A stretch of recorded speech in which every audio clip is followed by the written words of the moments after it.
This next song, as I understand it and as I read in the New York Times, was a true story in just about every single particular.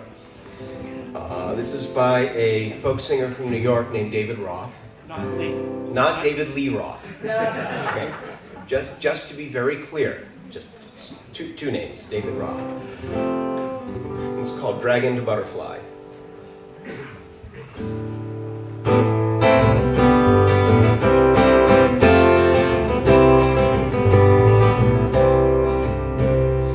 Early September in Lincoln, Nebraska.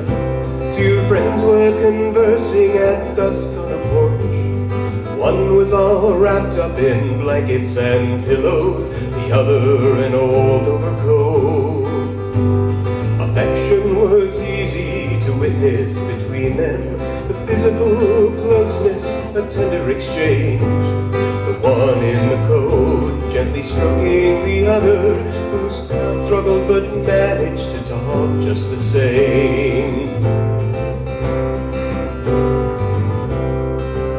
He said, "Do you remember the day we met, Michael?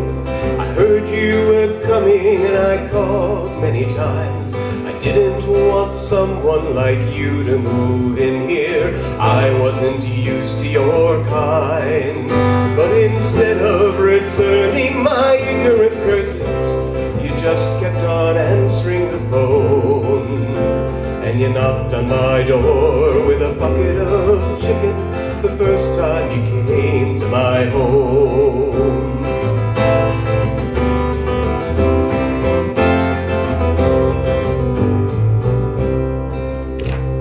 The two men were laughing, now shaking their heads, with a sense of the passage about to take place. Larry, if someone had said we'd be friends, I'd have called them insane to their face. But instead of returning, they can't always tell what's inside of an apple, and you can't always trust what you see.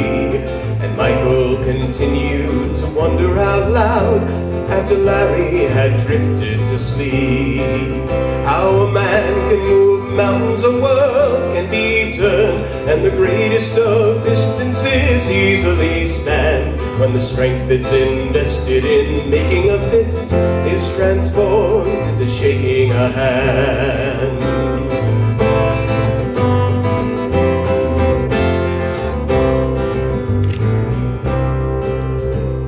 Michael brought Larry back into the house, and then Michael's wife Julie helped Larry to bed. A lifelong diabetic confined to a wheelchair, he couldn't do much for himself anymore. So they'd taken him in to unravel the pain, how his father made fun of him planting the seed, and the root of the anger that grew so completely once strangled his heart like a weed.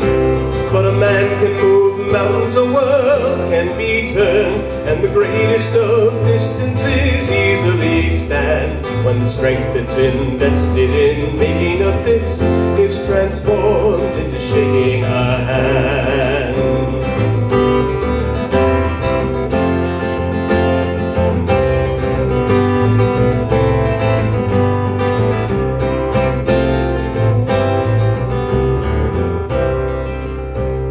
Larry's last breath at his bedroom at Michael's came later that night with his friend by his side.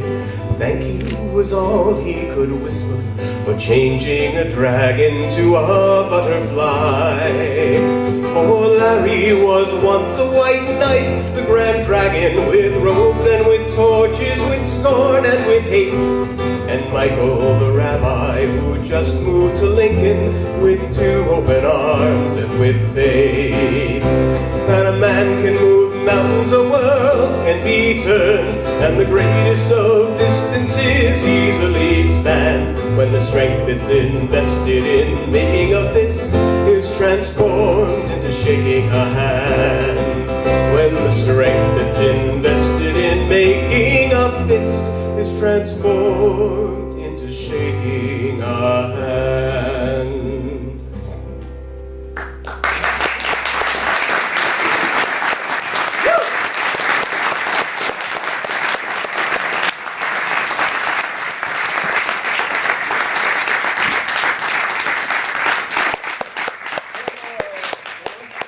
Pamela McAnulty and Don Levy. Great job.